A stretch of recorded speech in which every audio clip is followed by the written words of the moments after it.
So I think every theater has its ghost stories.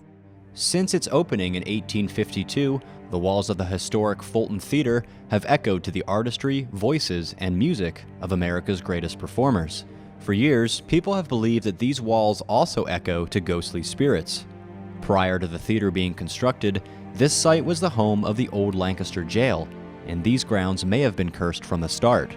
In the waning days of the French and Indian War, false rumors sprang up in the region that the Conestoga Indians had been seen collaborating with hostile natives who were responsible for recent violence and scalpings.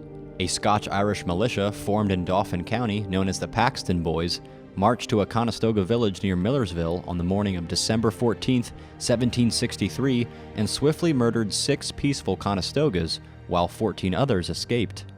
The survivors were taken to the old jail for their protection. The Paxton Boys followed, and on December 27th, they completed their strike by brutally murdering every single native at the old jail. The old jail wall still stands on the backside of the Fulton, along Water Street. This single event may have kick-started the paranormal energies that people have felt over the years. So 1852, Fulton Hall was built. They started having live performances and lectures, town hall meetings, court was held here, Franklin and Marshall graduations were held here. And then the next level up, there was a gentleman's club, probably like a bar, and then there was also a shooting gallery where they had actual target practice inside. So it was a happening building that met the community's needs in all sorts of ways. A few prominent ghost stories have circulated over time at the Fulton. One is the story of the Whistler. The Whistler has appeared, and we've heard him whistling to several people for decades now here at the Fulton, and he's always described to wear a 3-piece white suit with a straw boater hat and brown shoes and a brown belt, so people have seen him and really have been able to describe him in detail over and over again, and they've heard him whistling. Some people say he whistles when somebody is messing up their lines or their lyrics, that perhaps he's a bit of a trickster and likes to play jokes on people. No one's ever been really too afraid of him. They feel like he is a positive presence to have around, but he's appeared over and over for decades now. Another story is of famous actress Marie Cahill. Regarded as a diva, Cahill frequently performed at the Fulton in the late 1800s and early 1900s. She tends to appear to women, female actresses on our stage. She always appears downstage right. Now there used to be a spiral staircase from downstage right that would go down to the dressing rooms, and she always insisted on having a dressing room down at the bottom of stage right, at the bottom of that staircase.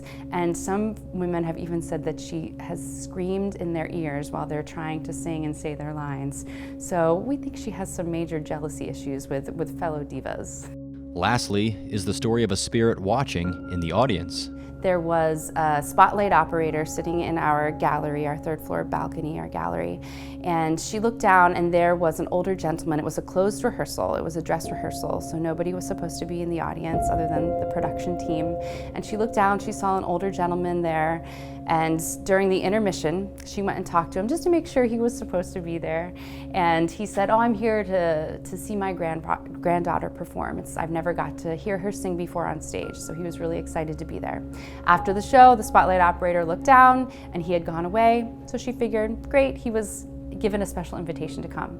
After that rehearsal, she went down to the woman who the man said he was the grandfather of, and she said, "I just got to meet your grandfather. He was so proud of you, so excited to come hear you sing and perform." And she said, "But both of my grandfathers are dead. They passed away a long time ago. But my one grandfather was very sad. He had told me that he never got to hear me sing." And so the spotlight operator said, "Well, perhaps he heard you sing today."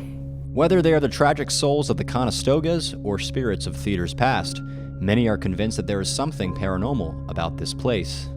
I don't know if it's because so many people come through the building and there's lots of energies, and it's 1852, 167 years of theatrical performances have come through here. I always feel an energy when I'm here at the Fulton. Next time you're enjoying a show at the Fulton, there may be more than just a live audience filling the seats. And just because some characters leave the Fulton stage, it doesn't mean that they're gone forever. As a matter of fact, it's not being done. But this morning I simply had to get an early start, so I was called at 10, and I was at 10:30, and then the real trouble began.